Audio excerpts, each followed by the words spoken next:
Hola amigos, ¿cómo están? Buenos días, buenos días. Aquí estamos nosotros ya iniciando nuestro viaje de todas las semanas al infinito y más allá. Hoy los recibo con buenas noticias internacionales. Se está realizando el 25 Congreso Mundial de SIDA y hubo dos noticias resonantes. Una es que se presentó el 7º paciente que se curó hace 6 años, que está sin virus en la sangre por un trasplante de células madre. Es una noticia resonante y que da esperanza que, por supuesto, no es un procedimiento que se puede hacer así masivamente, pero va dando claves de cómo se puede enfrentar el virus.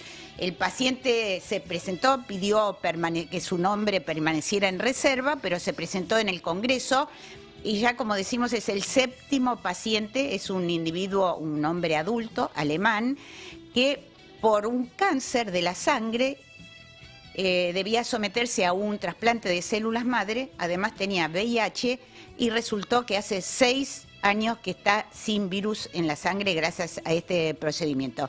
Y otro que es igualmente importante, otro anuncio del Congreso, es que se presentó un tratamiento que se realiza 2 veces por año, una vez cada 6 meses, una inyección subcutánea, es preventivo y en el ensayo, todavía está en etapa de ensayos clínicos, en el ensayo clínico demostró tener 100% de eficacia en prevención del VIH en mujeres. Importantísimos los dos anuncios y, por supuesto, todo lo que pase en el Congreso Mundial de SIDA será tema de alguno de nuestros próximos programas. Y con esto damos inicio a un nuevo capítulo de estos viajes al infinito y más allá. Al infinito y más allá. Al infinito y más allá. Al infinito y más allá. Al infinito y más allá. Para aprender, imaginar y soñar no hay edades. Al infinito y más allá. Ciencia, salud y tecnología. Con Nora Bar por el Destape Radio.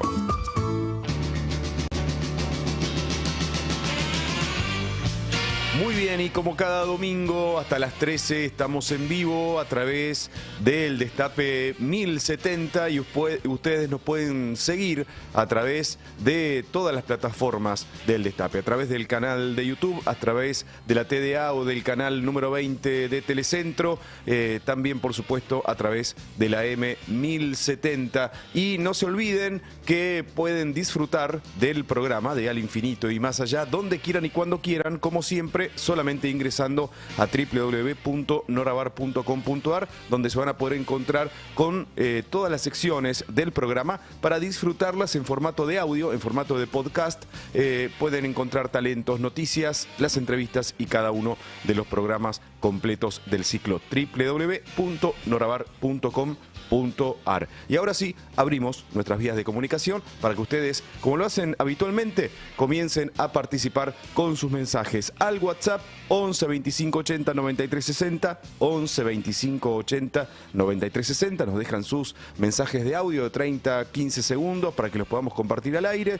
También nos pueden escribir vía Twitter a estas dos direcciones, @alinfinito1070 y @eldestape_radio. Siempre recuerden con el hashtag Al Infinito y Más Allá. Nora, si te parece, comenzamos con la primera entrevista del día. Así es, ya ponemos velocidad supersónica y iniciamos este viaje. Y lo vamos a hacer, ustedes saben que las revistas científicas, por supuesto, es importante publicar en revistas con referato, pero hay algunas que son la figurita deseada por todos los científicos porque son las más importantes. Una de esas es la revista Nature y otra la revista Science. Son las de más alto impacto en el mundo, donde se publican las investigaciones más importantes. Por supuesto hay otras en temas biomédicos, pero esta semana se publicó en la revista Science un importantísimo trabajo de científicos argentinos realizado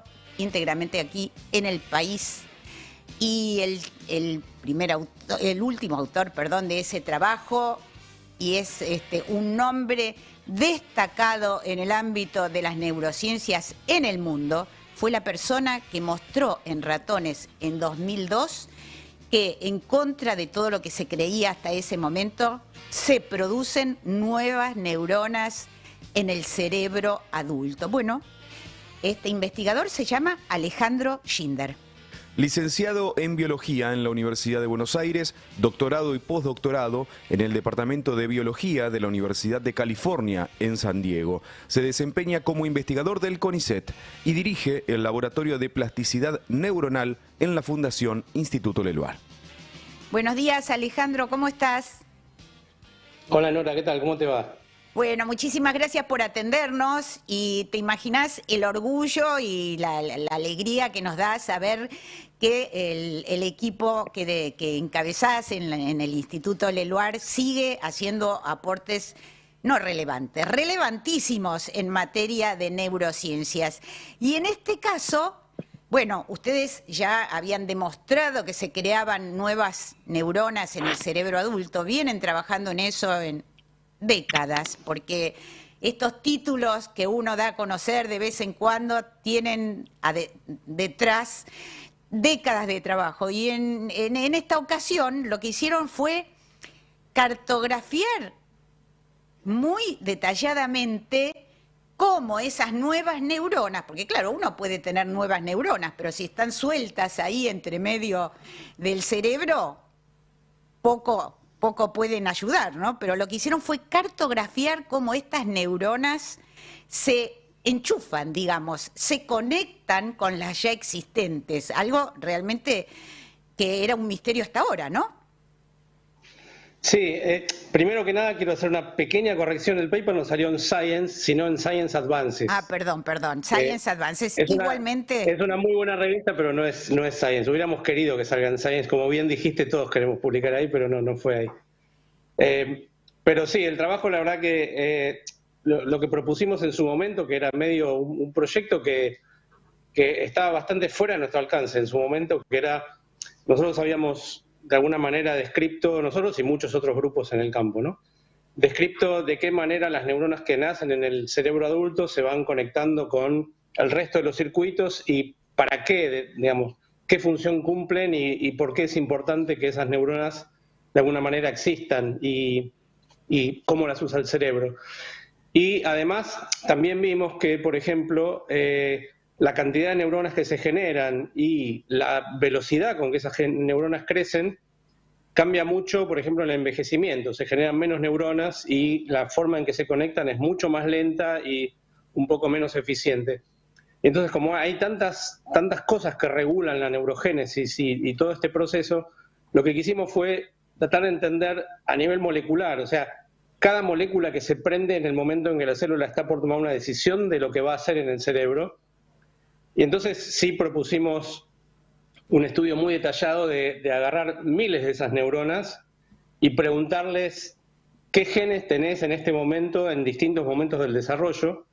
Y para eso tuvimos que colaborar con laboratorios que en realidad nos ayudaran en lo que nosotros no sabíamos hacer, que tiene que ver con toda la parte de cómo se hace esa disección molecular, que lo hicimos en colaboración con el laboratorio de Paolo Arlota en la Universidad de Harvard, y con, una vez que uno tiene los datos de miles de células y miles de moléculas, ver cómo hacer para entender todas esas matrices de datos, y eso lo hicimos con Ariel Chernomorets, que es un bioinformático que trabaja también en el Instituto Leluar. Y entonces ahora sí tenemos la disección de lo que le pasa a la neurona en cada momento de su desarrollo, desde que es célula madre y todavía no es neurona, hasta que se conecta completamente con el resto del cerebro.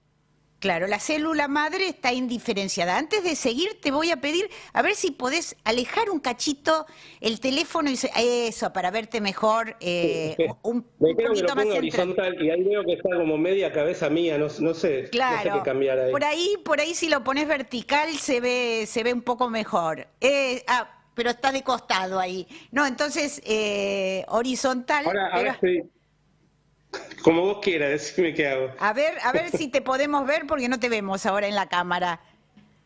Déjalo Ahora así yo- nomás. Me dicen que lo deje como lo tenías, tal vez un poquitito más lejos de cómo estabas para que te podamos ver mejor la cara. Ahí. Y entonces, Alejandro, bueno, como vos decís, la célula madre, primero en el cerebro guardamos eso está perfecto ahí. Guardamos ese tesoro de células madre, pero las células madre son células indiferenciadas, o sea, no pueden cumplir las funciones de la neurona, ¿no? Para que primero tienen que llegar a ser neurona y después vincularse con otras existentes, porque las neuronas hablan entre sí para que uno pueda realizar todas las funciones que realiza con su cerebro, ¿no? Y esto es un proceso que lleva, por ejemplo, ¿cuántos días o semanas que ocurra? Mira, en el cerebro de ratón, que es muy parecido al cerebro humano, pero todo ocurre un poco más rápido, las células madre, hay células madre que están ahí como dormidas durante toda la vida, y en el momento en que se despiertan, en pocos días se convierten en neurona, pero tardan muchas semanas en crecer y conformar una neurona completamente funcional. Tardan más o menos 2 meses, una cosa así. 2 meses, un montón. Claro, tarda un montón pensando que un ratón vive más o menos 2 años. O sea, es mucho tiempo el que pasa decidiendo qué va a hacer en cada momento de su vida, hasta que se termina de conectar. De todas maneras, lo que nosotros encontramos es que en la mitad del desarrollo, más o menos, después de un mes en el que la neurona ya tiene muchas características que le permiten funcionar, es tan diferente a todas las otras neuronas del cerebro que ahí es donde puede hacer una diferencia en cómo va a procesar información respecto de todo el resto de lo que pasa en el circuito. Ahora, perdón, esas neuronas que maduran durante la adultez, vos decías que justamente la función de las neuronas va cambiando a lo largo de la vida y, lógicamente, cuando uno es chico están en toda su vitalidad y cuando uno va envejeciendo ya las neuronas funcionan con menor, no sé si decir eficiencia, pero tienen menos vitalidad, deben ser más lentas que otras neuronas, ¿no es cierto? Estas nuevas que se incorporan a los circuitos ya existentes, ¿aportan lo que diríamos, entre comillas, juventud o adquieren las características de las que estaban antes? Mira, a ver, una de las características del cerebro joven es lo que se llama plasticidad, que es la capacidad que tiene el cerebro de modificar conexiones para incorporar conocimientos nuevos, aprendizajes nuevos o incluso experiencias nuevas. Entonces, a medida que el cerebro va envejeciendo, va perdiendo esa capacidad de modificarse. Por eso también nos cuesta mucho más aprender algo nuevo cuando ya somos gente crecidita, que cuando sos un niño o una niña de 10 años o 15 años o incluso durante la adolescencia, que el cerebro todavía es muy maleable. Entonces, eso se va perdiendo con el tiempo y la neurogénesis también va disminuyendo con el tiempo. Pero la capacidad que tienen las neuronas nuevas de incorporarse y de remodelar el circuito es parecida en el animal viejo, en los estudios experimentales, que en el animal joven. Incluso tiene mucho más plasticidad una neurona joven en un animal viejo que una neurona joven en un animal joven.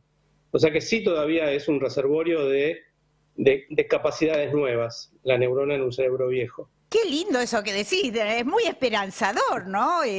Pensar que una neurona puede ser tan plástica en un cerebro adulto. Y uno a veces ve casos de personas muy, muy, muy adultas o muy añosas, como se les dice, de mucha edad, que sin embargo pueden seguir haciendo, digamos, teniendo una vida intelectualmente muy activa, ¿no? Como aprender nuevos idiomas, ir a la universidad, aprender a tocar instrumentos, en fin.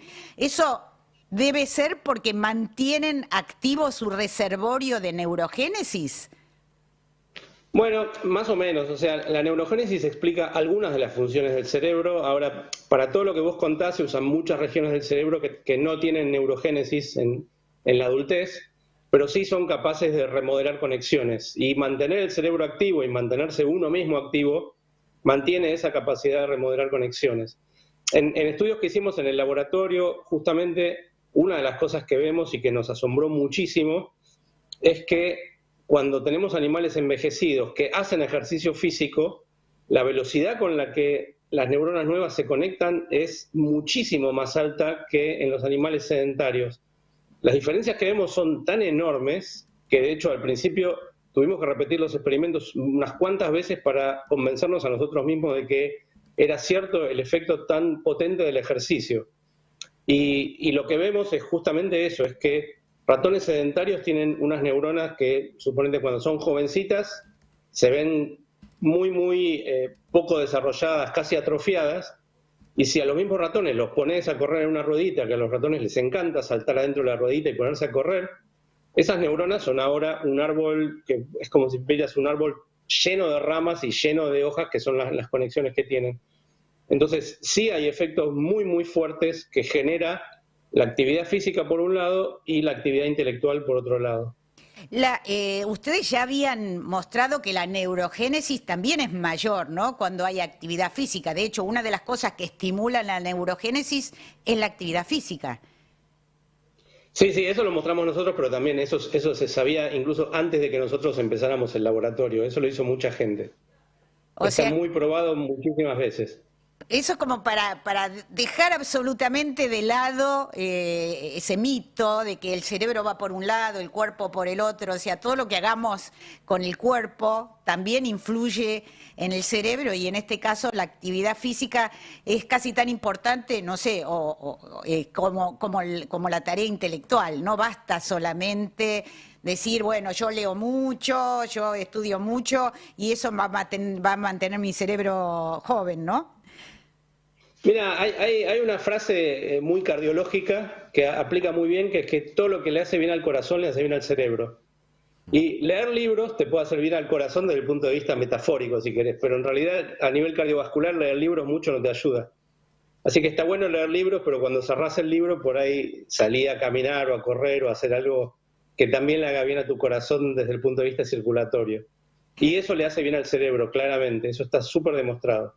Y ustedes estudiaron el hipocampo, ¿no? Que es el lugar donde, digamos, es un nodo central para una cantidad de funciones, pero en particular para la memoria. En otras regiones del cerebro, entonces, ¿hay o no hay neurogénesis? No, en principio, la única región, en los humanos, la única región donde hay neurogénesis es en el hipocampo. En los roedores hay mucha neurogénesis también, en el bulbo olfatorio, que no es sorprendente porque los roedores usan mucho el olfato para guiar, sus aprendizajes y sus comportamientos. En el resto del cerebro no hay neurogénesis o hay niveles de neurogénesis muy bajos.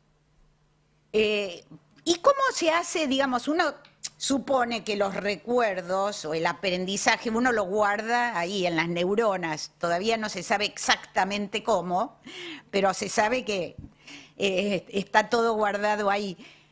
¿Cómo se hace para que las nuevas neuronas puedan empezar, a participar de algo que ya existía desde antes?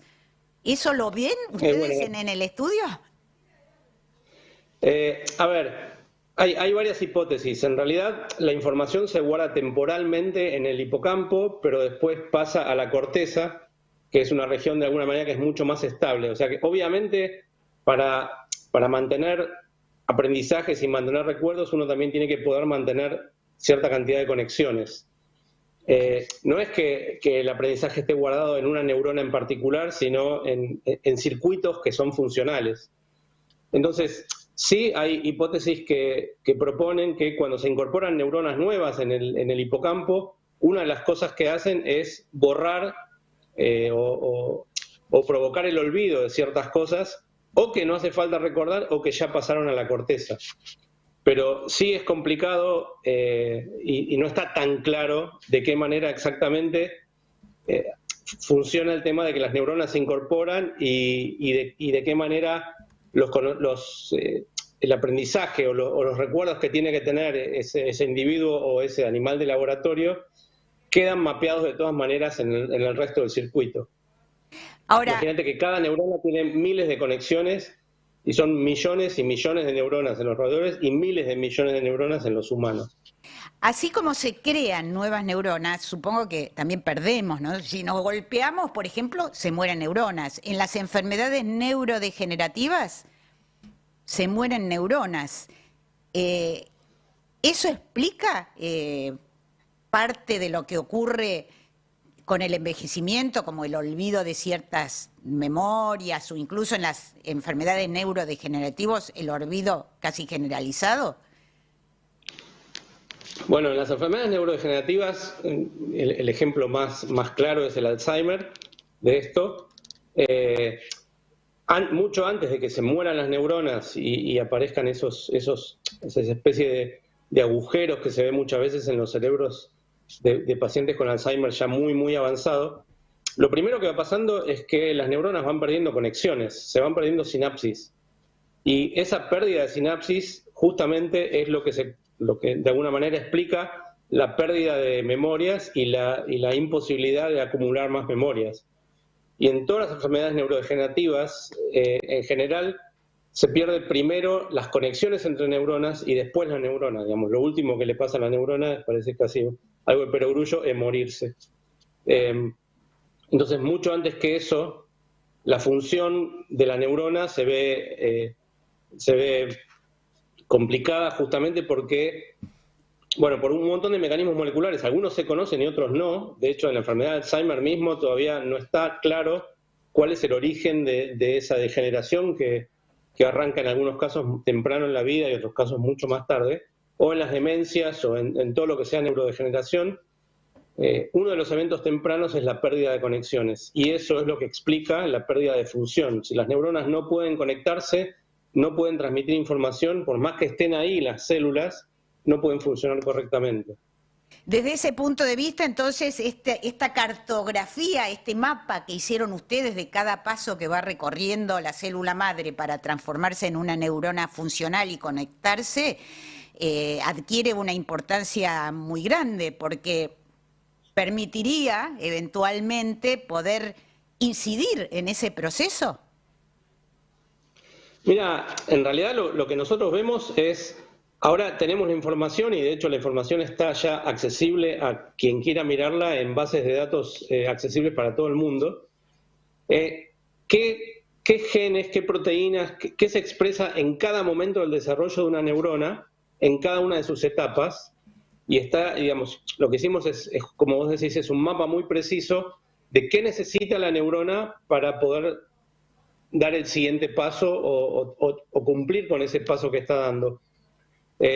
Y eso sería como todo el secreto genético que ocurre en una neurona mientras va desarrollando y conectándose.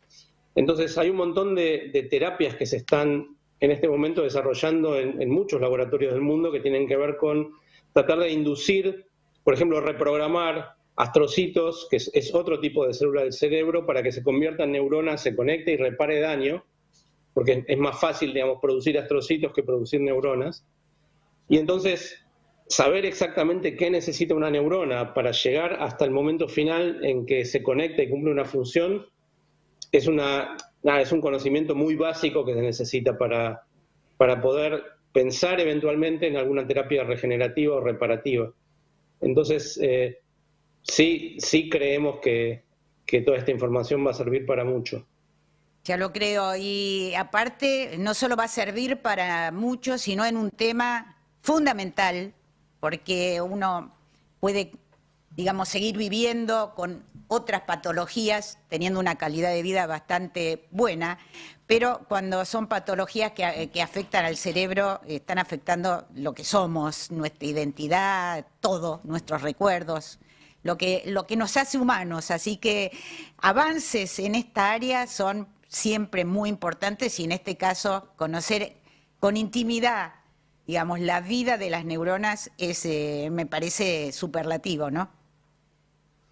Sí, totalmente. De hecho, nosotros somos básicamente nuestras memorias. Si uno no es capaz de recordar nada, tampoco es bastante filosófico, ¿no? Pero también deja de ser uno, porque somos todo lo que hemos acumulado desde que tenemos justamente uso de la razón. Así que sí es súper importante mantener esas sinapsis activas y funcionales. Así es, y que estos aportes se puedan hacer desde la Argentina, con los problemas que está afrontando la ciencia actual. Por supuesto, este trabajo viene de hace mucho, pero la verdad merece un bravo, como siempre, y es un orgullo. Gracias, Nora. Sí, yo creo que es importante remarcar que este trabajo llevó mucho tiempo. Hoy día sería mucho más difícil hacerlo, justamente porque el apoyo que está recibiendo la ciencia argentina es muy, muy bajo. Y es al revés, digamos. Lo que se necesita es que no solo que se apoye la ciencia, sino al revés, que el país se apoye en la ciencia. Y eso no está pasando ahora. La verdad es que es un problema gravísimo. Así es. Alejandro, te mandamos un gran abrazo, quedamos a disposición como siempre. Felicitaciones a todo el equipo y bueno, ojalá que puedan seguir haciendo estos aportes que son valorados en todo el mundo. Muchas gracias, Nora, y lamento el tema de la cámara porque veo que está mi cabeza cortada todo el tiempo y ya no sé cómo poner el teléfono. Ahora te estamos viendo bien. Te mando un gran abrazo y otro para todo el equipo. Un abrazo grande. Gracias, Nora, hasta luego. Hasta luego. Estuvimos hablando con Alejandro Schinder, licenciado en Biología en la UBA, doctorado y postdoctorado en la Universidad de California en San Diego y actualmente investigador del CONICET, dirige el Laboratorio de Plasticidad Neuronal de la Fundación Instituto Leluar. Extra, extra. Lo más destacado de la semana en ciencia, salud y tecnología. Sin fake news ni metaverso, ¿eh? Ahora, noticias al infinito y más allá.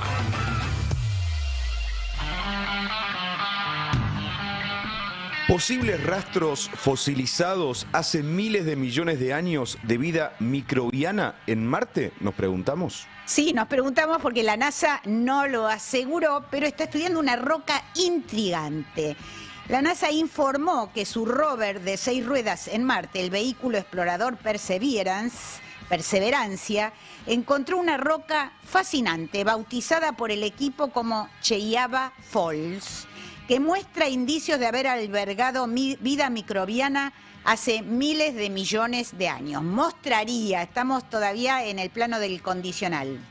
Es la roca más desconcertante, compleja y potencialmente importante que el rover Perseverancia haya investigado hasta ahora, declaró Ken Farley, científico del proyecto para el Instituto Caltech de Pasadena.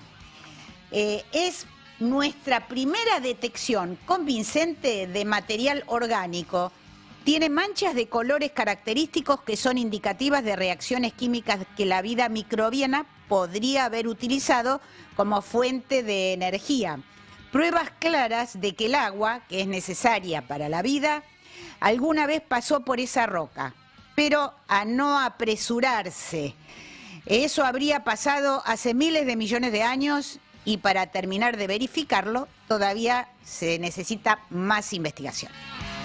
Atención con esto, Nora. Descubren oxígeno oscuro a 4.000 metros de profundidad en el fondo del Pacífico, sin luz ni organismos fotosintéticos que lo produzcan. A ver cómo es esto. Sí, el mundo científico está asombrado porque descubrieron otra forma de producir el elemento básico para la respiración de los seres vivos y esto suscita nuevas incógnitas sobre el impacto de la minería submarina, pero también sobre el origen de la vida en la Tierra.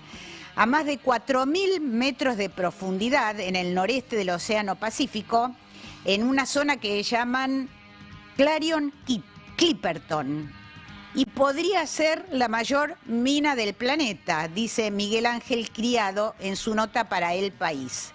Habría que llegar ahí abajo, pero no tendrían ni que excavar o perforar, ya que a lo largo de más de 1 millón de kilómetros cuadrados desparramadas hay una ingente cantidad de rocas y piedras compuestas por cantidades variables de manganeso, níquel, cobre, cobalto, nódulos polimetálicos que parten en dos. El agua salada, parten entre comillas, ¿no? El agua salada liberando oxígeno, que para muchos serán la base de la próxima revolución tecnológica.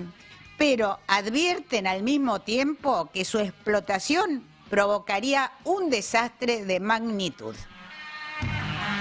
Nuestra red de amigas y amigos puede hacer tanto por nuestra salud como la actividad física. Y la actividad física es fundamental para el cerebro. Bueno, queremos vivir una larga vida, tenemos que hacer actividad física, como nos acaba de explicar Alejandro Schindler, pero además empecemos por priorizar a nuestros amigos. La Organización Mundial de la Salud creó una comisión sobre la conexión social y la considera una prioridad sanitaria global.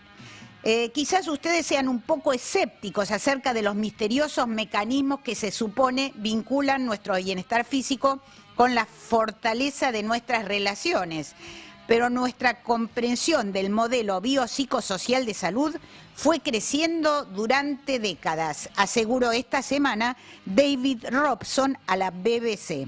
Robson es autor de un nuevo libro sobre nuestras relaciones sociales que explora la evidencia y las razones de este vínculo sorprendente. Las conclusiones de esta investigación son claras, afirma el investigador. Si queremos vivir una vida larga y saludable, debemos empezar por priorizar a las personas que nos rodean.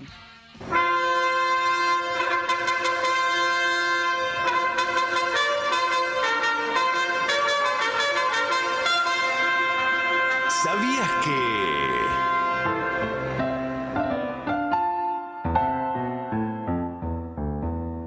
¿Sabías que las raíces de la violencia humana podrían buscarse en el legado genético que nos dejaron nuestros ancestros evolutivos? En El lado oscuro del hombre, de Editorial Tusquets, Michael Giglieri explora cuáles son esas huellas basándose en estudios comparados de la conducta de los grandes simios. Giglieri propone un ambicioso análisis de los orígenes de la agresividad en nuestras sociedades y presenta un enfoque biológico del comportamiento humano, reorientando el viejo debate sobre cuál es el rol de instintos naturales, educación, genética y entorno cultural en nuestras conductas, cuáles predominan y por qué, una materia que todavía está en discusión. No te vayas, ya seguimos disparados al infinito y más allá.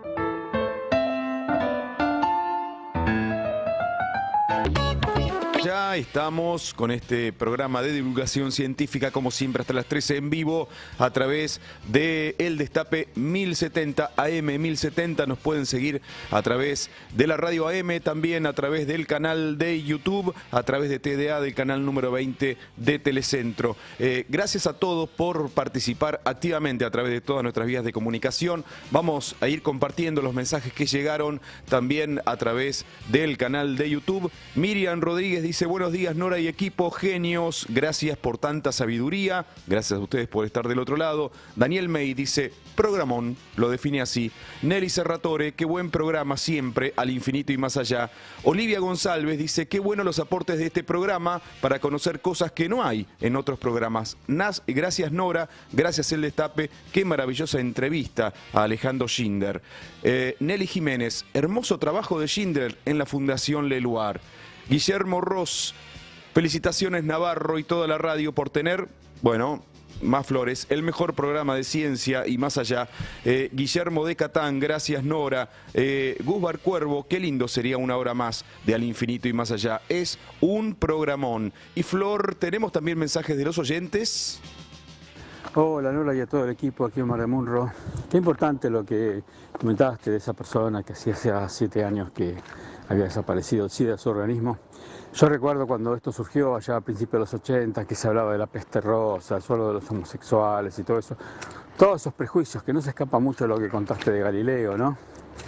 Y digamos que podemos concluir que respecto a la ciencia, el PUR sí mueve, ¿sí? Es decir, seguimos en marcha, así que por más que haya gente que la quiere derrotar, no van a poder. Abrazo. Muchas gracias. ¿Otro más, Flor, tenemos? Espectacular programa, como siempre, todos los domingos. Y hoy en especial con esta clase de neurociencia que fue espectacular, la verdad, espectacular. Qué lindo programa. Felicitaciones a toda la radio. Guillermo de Catán. Bueno, muchísimas gracias a todos nuevamente por estar del otro lado y seguir participando. Si vos estás escuchando y todavía no lo hiciste y querés participar, lo podés hacer dejándonos tus mensajes al WhatsApp que está activo, 11 25 80 93 60. 11 25 80 93 60. También nos puedes escribir vía Twitter a estas dos direcciones, @alinfinito1070 y @eldestape_radio. Nora, si te parece, para no perder más tiempo, vamos a la segunda entrevista del día. Así es, y hoy es el Día Mundial de las Hepatitis, así que la Sociedad Argentina de Patología junto con el Ministerio de Salud inician una campaña para concientizar, alertar sobre las hepatitis, especialmente las hepatitis virales B y C. No tienen todavía una vacuna, pero sí tienen tratamiento y pueden curarse o controlarse. Sin embargo, hay muy poca detección, muy poco diagnóstico, y las personas que fueron diagnosticadas tal vez hace muchos años, cuando no había estos recursos, no vuelven al médico, no saben que se pueden curar y entonces quedan con esa patología, muchas veces transmisible, sin necesidad, porque podrían acceder perfectamente a una curación. Están cubiertos los tratamientos por las prepagas, las obras sociales y el Estado. Para saber más sobre las hepatitis, tenemos en línea nada menos que al doctor Esteban González Bayerga. Médico hepatólogo, jefe de la División de Gastroenterología del Hospital de Clínicas José de San Martín y además presidente de la Sociedad Argentina de Hepatología.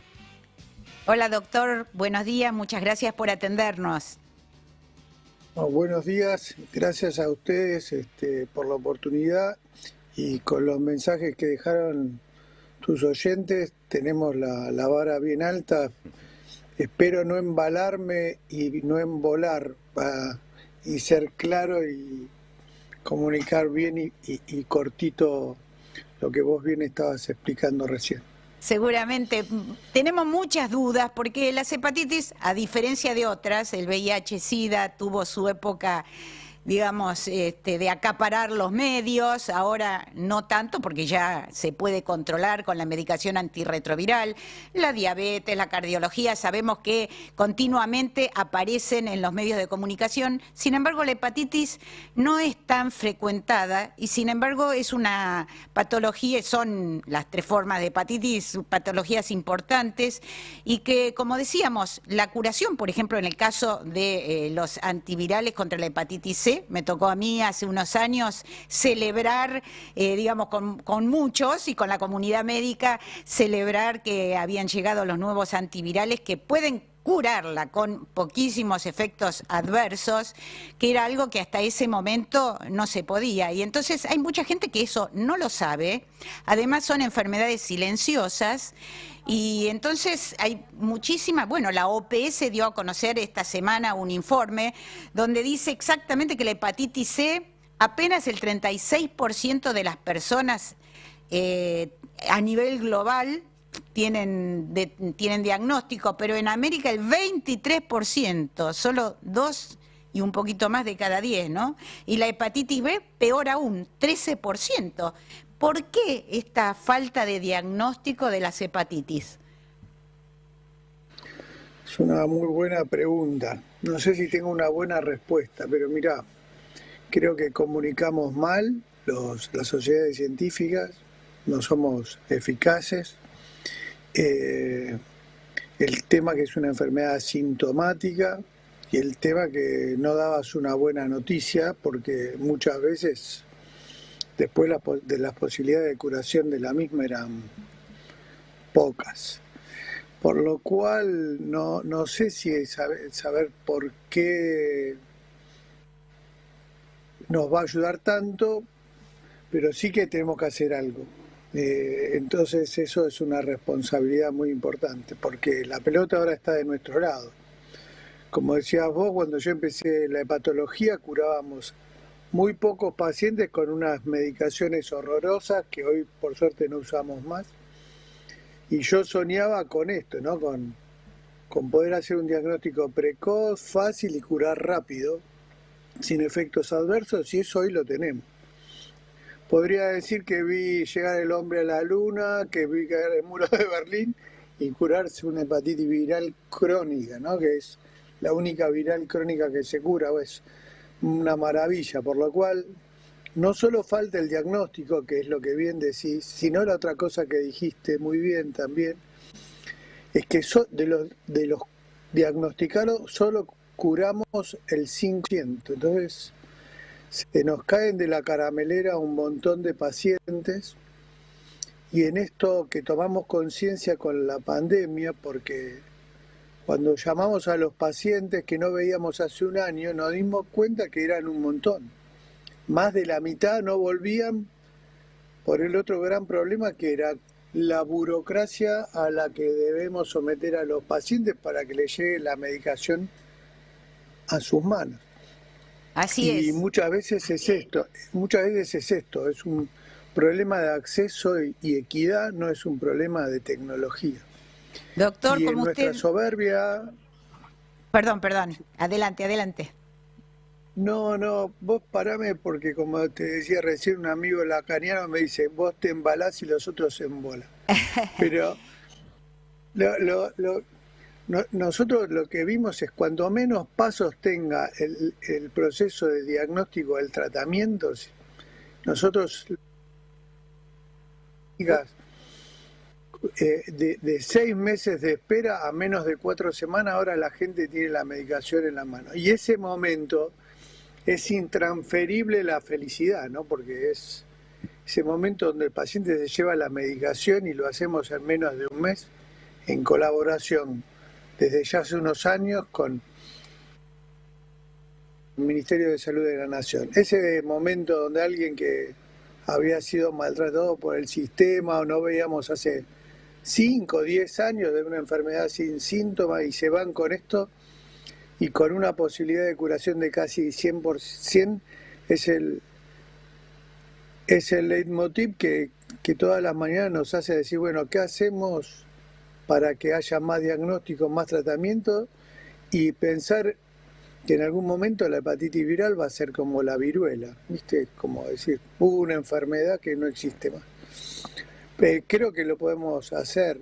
La vacunación es el otro punto que, si querés, lo podemos tratar brevemente.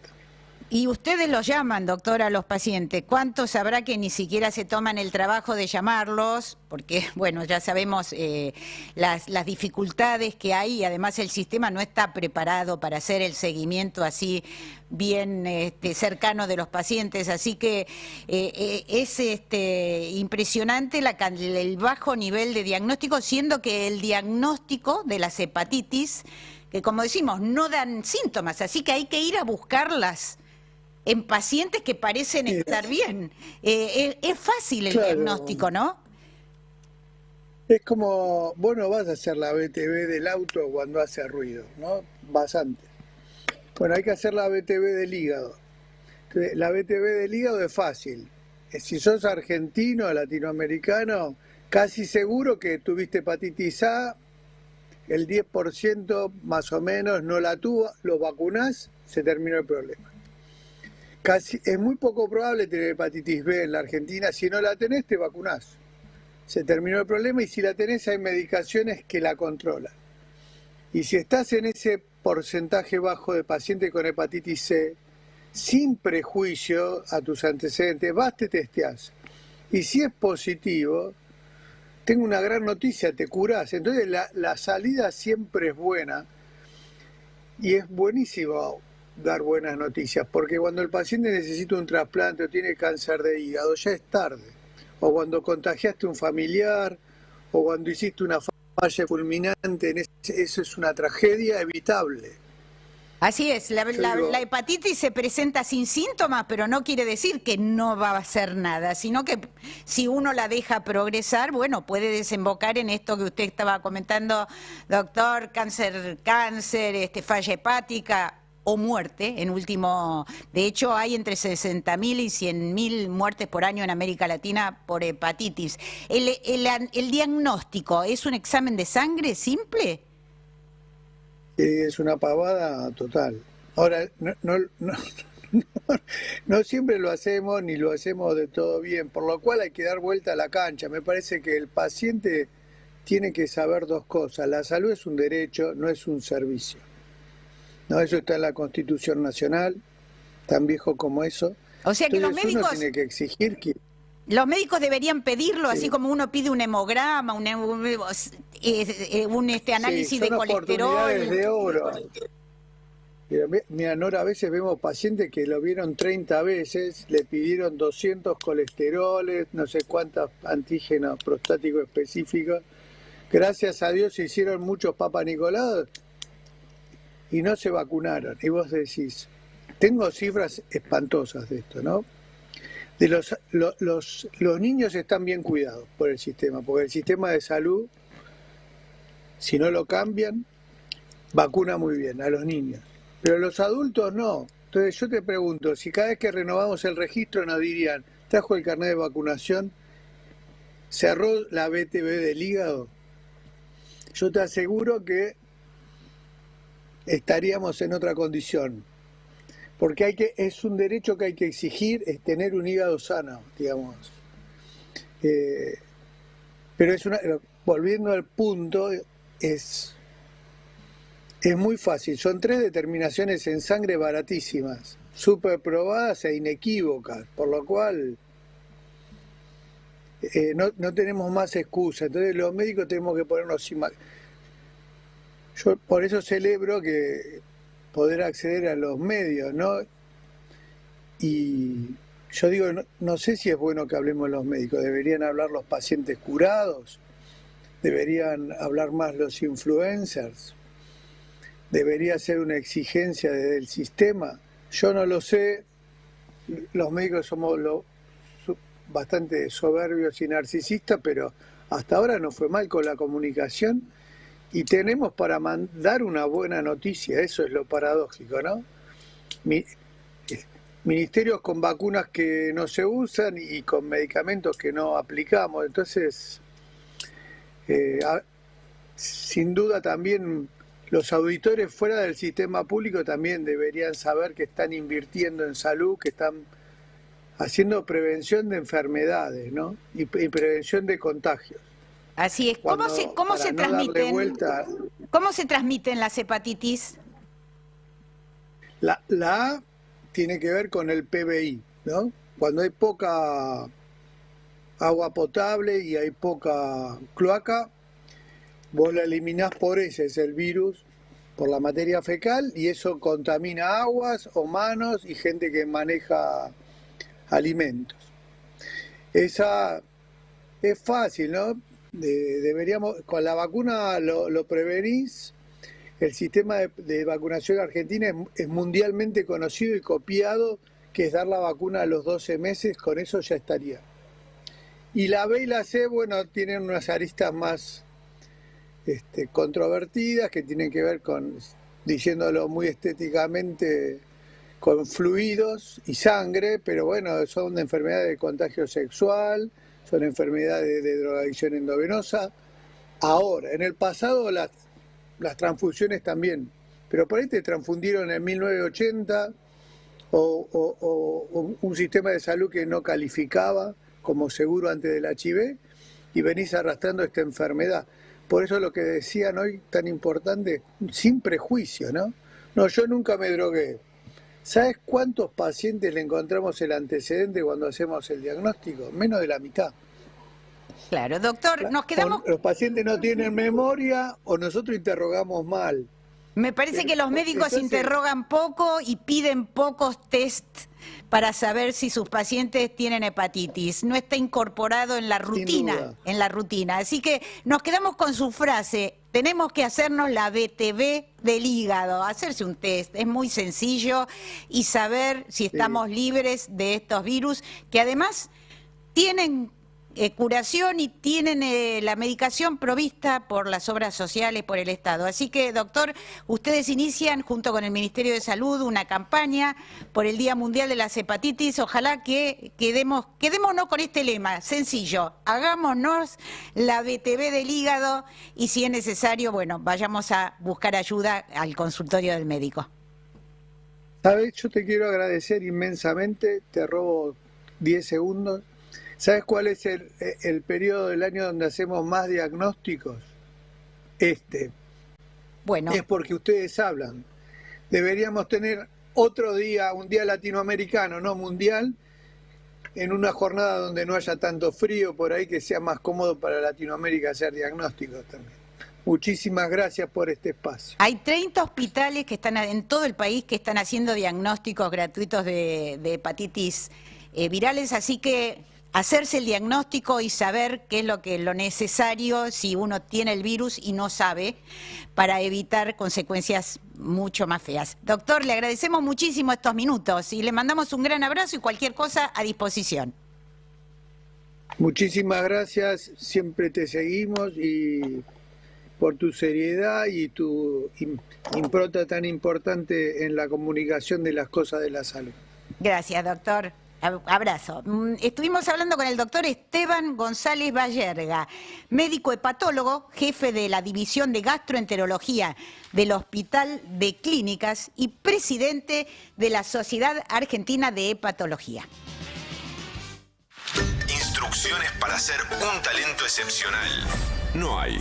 Pero tranqui, Al Infinito y Más Allá te cuenta historias de vida de mujeres y hombres que sí lo fueron. Al Infinito y Más Allá, con Nora Bar, presenta Talentos Excepcionales.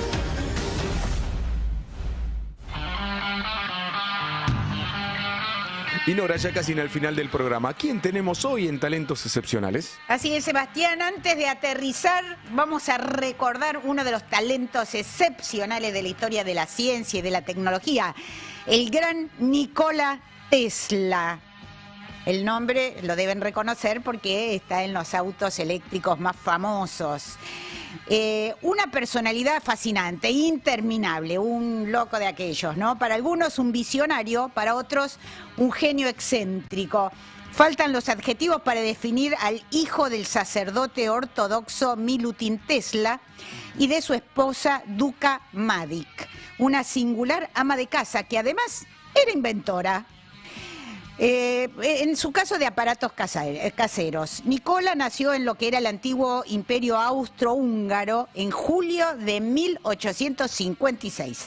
Para hacernos una idea de su creatividad inconmensurable, podemos decir que solamente por su genio se le atribuyen ideas e inventos desarrollados entre el fin del siglo XIX y el comienzo del XX que dieron lugar a los robots, el control remoto, el radar, la lámpara fluorescente, la computación y la física, varias áreas de la física teórica. Además, por supuesto, de sus inventos relacionados con la corriente alterna y la tecnología inalámbrica. Tesla fue un pésimo alumno, sí. En 1878 entró a estudiar ingeniería eléctrica en la Universidad de Graz, pero todo indica que en el segundo año abandonó.